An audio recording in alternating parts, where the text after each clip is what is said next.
Hello, hello, hello. Hello guys. Welcome back. So padayon nung naton istorya-istorya ining vlog ala podcast naton. So ang naistorya naton about sa akon musical journey kag ang banda ko nga Frostbite. So padayon naton ang sa mga gigs nga nakuha namon. So given na to ang mga gigs nga sa school kay hindi ko na gani matandaan gid tanan-tanan. Pero damo to mga gigs nga sa school, inter-school, kung maimbitahan sa mga events man, pro school related like tungambal ko ang composition yung patukar kami sa bandstand o mga muna. So, una ko naton siguro ang ano di akong inbutang mga daw significant gigs nga nagkalatabo sa Frostbite. Naimbitahan kami sa mini Woodstock. Yodi. Grabe na yan. Mini Woodstock na, ha?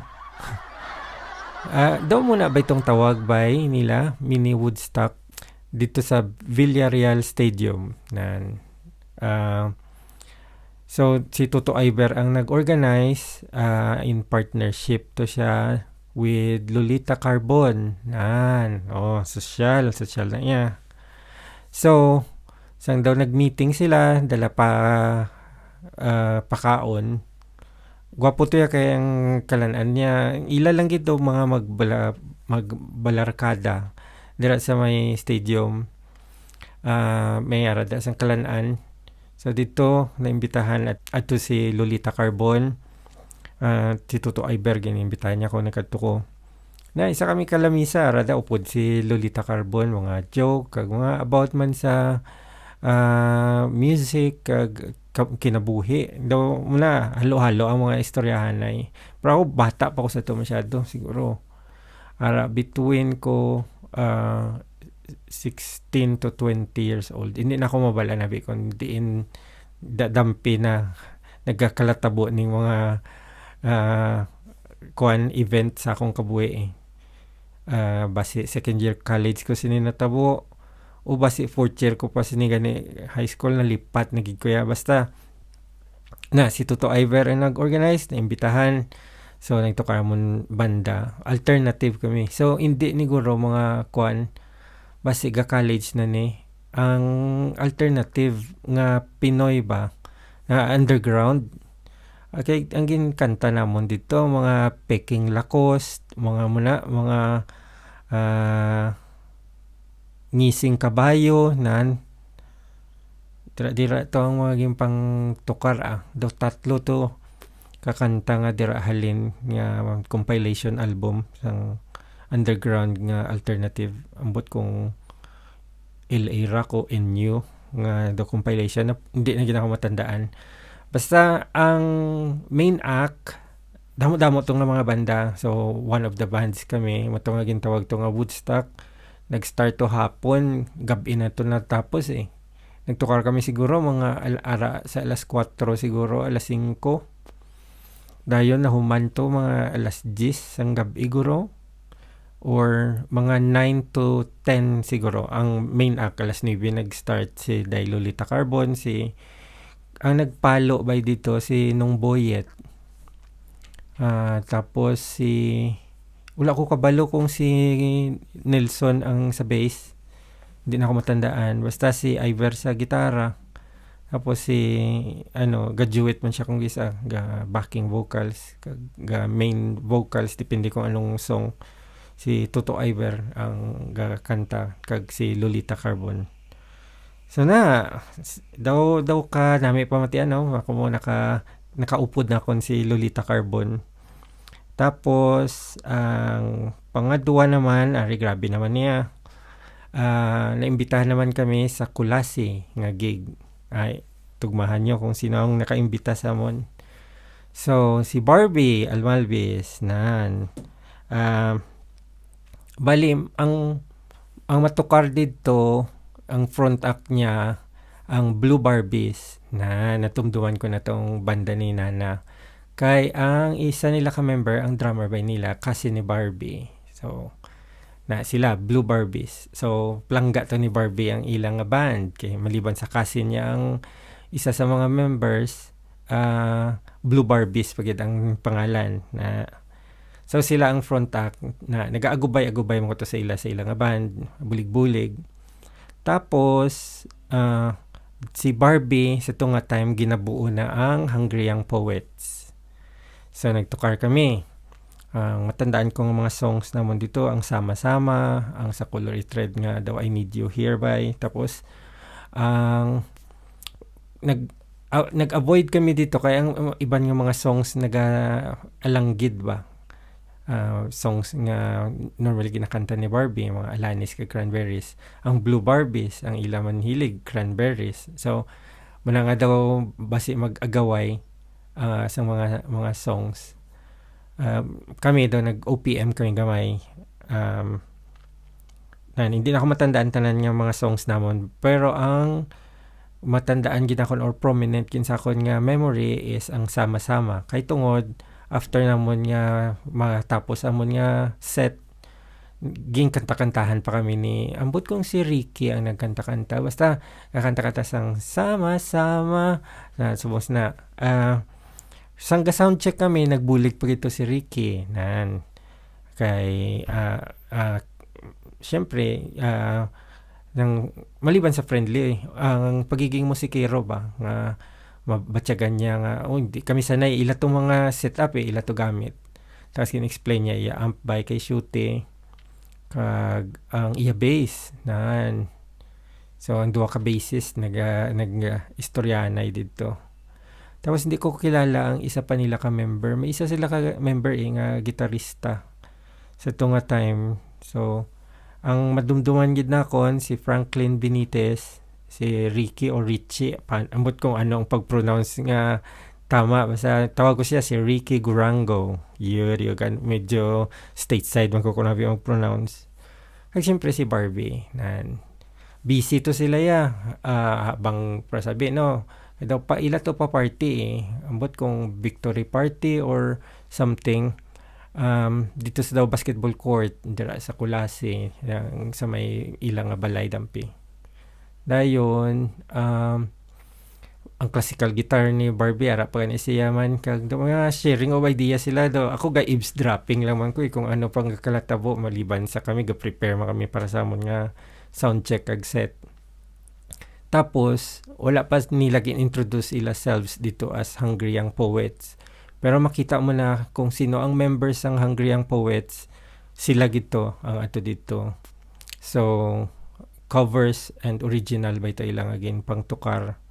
Hindi ko na matandaan kung sino tong isa pa ka member May gitarista dito nga isa pa Obviously si Barbie siya ang gitara. Pero may isa pa sila ka member, 4 sila nga nagtukar. Batang M ilang nga tawag kay uso sa tong Batang X. So sang ipangkot anong pangalan sa inyo banda nga kadlaw lang sila kay di pa nila ma-divulge siguro nga muni ang pangalan sa ilang nga band. Nagpinabuang lang sa Batang M na Batang X, Batang M. Taga mo na sila. So, nakaupo naman si Barbie dito liwat sa kag ila to nga gig, ila to nga pa concert. Ang next na kon nga ma-share ang gindala na namon ang bandera namon nga Frostbite back to back with all-female band. But kung taga-Aklan to sila o kung taga diin tong all-female band, basta daw dayo to sila. Ang venue is Hideout. Nakapaskil namon nga ngalan. Frostbite back to back with all-female band. So, kay Toto Iber man to gyapon nga pagig. So, kami na to daw ina-push Manila. Depende kung ano ang event.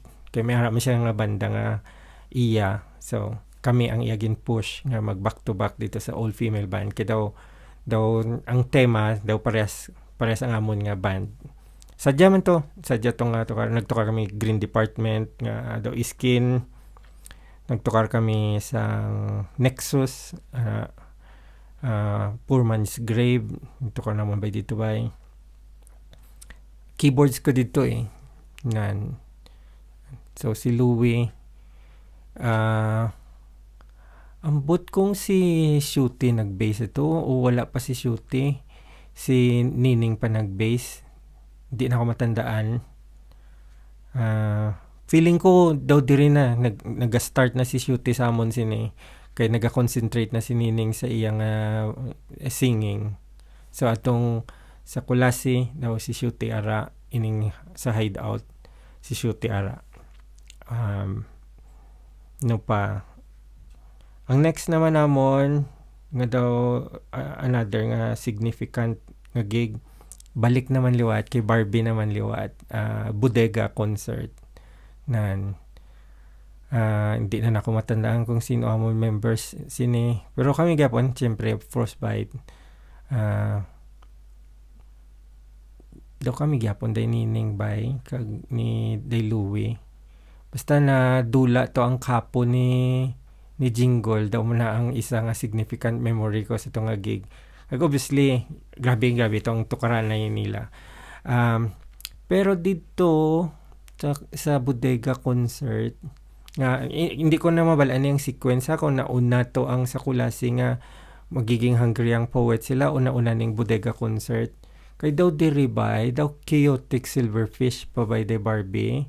Sila pa ni Jet ang nag-up the night diri nga concert sa bodega concert or lain nga group si day Jet then doon nag-mix na dayon tungod sa jamming hindi na ako matandaan so basta beforehand naggrupo pa si Barbie with Jet nga daw ang ila tawag Chaotic Silverfish or Silverfish kay ato na natandaan ko na ang grupo ni Daimel dati na si Jet ang nag-drum sa ila si Brian si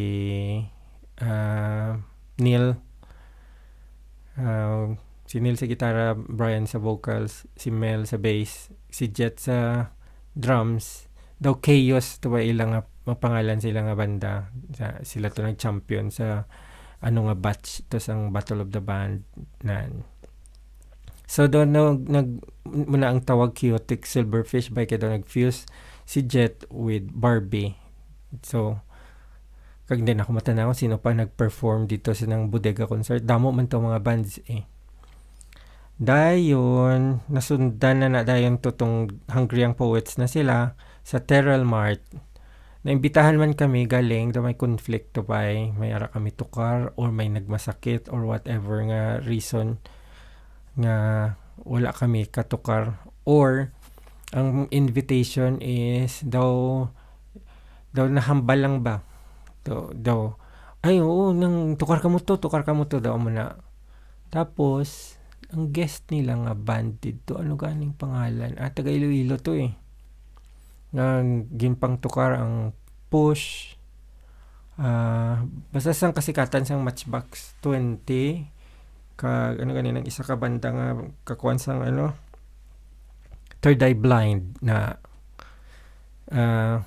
then dito man daw nag solo si Franklin Benitez nga kung ano palpag sa snare amo man ang iyang dalagan siya double pedal basta daw dito bay mayad and also kung wala ka mo kabalo so Hungry Young Poets si Barbie Almalvis si Franklin Benitez ang drummer ang iyang anak amo na ang arada ga-base sa Four of Spades by si Silds tapos si Ricky naman kung balaan nyo ang Mojo Fly nan after sang Hungry Young Poets nagkaroon sang Mojo Fly kay si Barbie nagpadayon as Barbie's Cradle na daw mo na Barbie's Cradle na siya si Ricky naging anong tawag sini Mojo Fly with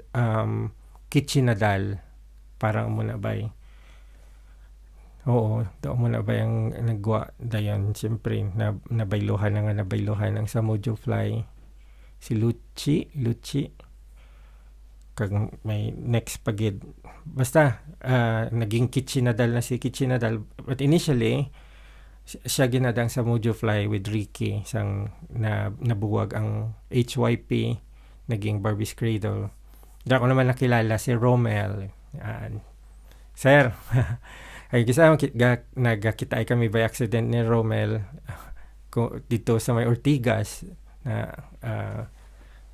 kay Drakon FX.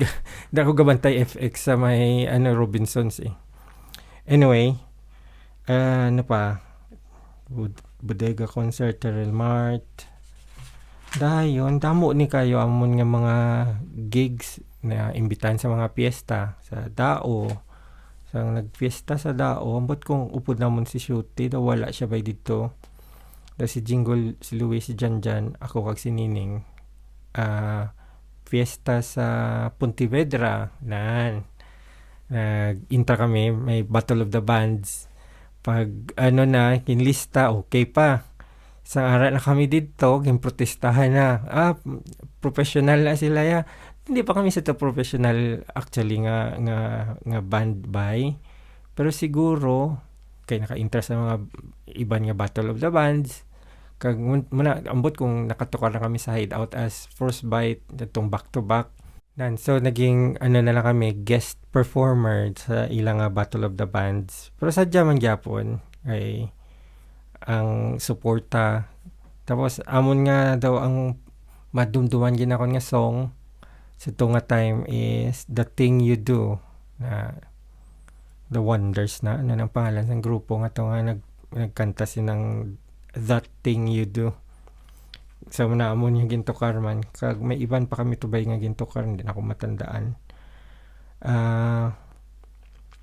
Fiesta sa Panay sadya man ang Fiesta sa Panay. Pero diri bay si Romel na kag si Ruby amon upod sang Fiesta sa Panay ng keyboard ko. Sini nga mga time keyboard nako. Naka all black ko din Undertaker ako nga t-shirt. Kaya uso gid na dati ng like for example Wolfgang din mga itsura dira ang ara sa imong nga kuan or Slipknot or Slapshot or Stone Temple Pilots. Muna ako isa ko ka bayo sa to Stone Temple Pilots din ang sa likod ng backprint nga sila ang STP nga black and white dito. Then diri by daw pula nga STP by or hindi Stone Temple Pilots gid nakabutang daw red nga print. Anyway, sa tayo nga time Undertaker itom na itsura ni Undertaker ang arada sa akon nga t-shirt. Then manugsaka kami sa stage, may nagpalapit sa akon.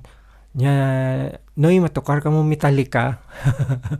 Metallica ang gina-request. Alam mo, nakatukar giman kami Metallica dati daw sa Battle of the Pro Band ba ito? Unforgiven. Ang among gintukar. Nag-swap ko sa gitara. Kag ang tawag sini Hotel California. Normally daw swap ko ba sa gitara. Anyway, balik sa Panay nga gig. Mutuya pa mangkot. Dayon kay wala kami kadalasang keyboard stand. Ang game-provide nga keyboard stand ng pang elementary wala nga table nubo-nubo ya. So ginatagan na lang nila ko pungkuan mga ng pambata. Daw gaamukos ni dito daw. Totoy ka wala naka all black ka nga daw rockers. Tapos keyboardista ka nubo-nubo mo nga keyboard kay wala sang keyboard stand. Sadya kayo to ay. Dayon pagid ang sa Pilar. Pero ang sa Pilar nakuha namon nga gig tungod ara na kami sa Marianos. Gatukar na kami sa Marianos. Medyo mataas naman ang istorya ang sa Marianos. Sa sunod ta lang na istoryahan kay na yan naging regular na kami nga band. I-skip lang na to na so Pilar na tukar kami sa Pilar. Daw celebrity kami dito ya. Tinatagan kami driver, may ara kami L300. Ang balon lang driver kundi kami magkadto. Tapos may rest house. Galing nadlo kami nga kami lang ang sa rest house. So dala lang kami sa rest house para daw tour, dala lagaw. Pero sang matulog na sa gabi, wala mo diri lang kami sa inyo. So dito kami sila balay ang host. Di lang ta mag-drop sang name Basta nagtukar kami daw sa Pilar daw celebrity kami. Pagtukar ang amon kay naspatan nila kami sa Marianas may naka-scout ni oy may kami daw victory ball ba ito nila or something kamo ang gusto nga kuan nga ginimbitahan. Tapos ang may bahay sa to friends with Ruby Rodriguez. So gina istorya niya about ang ila friendship ni Miss Ruby. Sadya man to, sadya kay daw celebrity gid ba ang touring sa amon, then sila ang ila lifestyle may pagka celebrity man. So muna sila magkuan, grabing pagkaon, damo-damo. Dayon ang amon niya tukar kay syempre para kami sa bar gatukar. Daw lain ang tema ba. May pang disco gasaot gid man permi. Daw amo man gid na amon nga tuyo mga pa stand up ga magsaot ang crowd. Pero dito lain dapat dito ang mga tukar kay syempre lain nga crowd. Nag first set kami ga bigat struggle kami galantaw lang sila ga enjoy sila sa music pero gatindog lang gid nga daw wala hindi mag-intra ba. Ay kabalo kami magtukar sang Shalala. Tukaran abi sang Shalala. Sus puno ang dance floor. Dayon mo to na ang mga danceable namon nga songs mo to nang pang sunod. Syempre may kami medley ang VST and company na mga muna. Mo to naging pang butang na hindi sadya man. Diri lang taguronay. Dayon mapadayon galing ta. Ang next naton siguro is more on about sa Marianos nga bar. Kung paano kami kasulod. So, ang next naton nga daw istoryahan, paano ka makascore sang gig. Kaya itong, ini nga mga gigs nga ginambal ko sa inyo, na imbitahan na daw may nag-refer, daw mo na, hindi nga daw kami gid ang nagpangabudlay, daw, or presto, Battle of the Bands, si Toto Iver kay kilala na word of mouth ang iban. So, ang next nato yung istoryahan galing about sa paano mag-score sang gig kung ara kada sa probinsya, specifically sa Roa City. Sige guys, padayon ng tagalin niya ulo istorya. God bless and kita-kits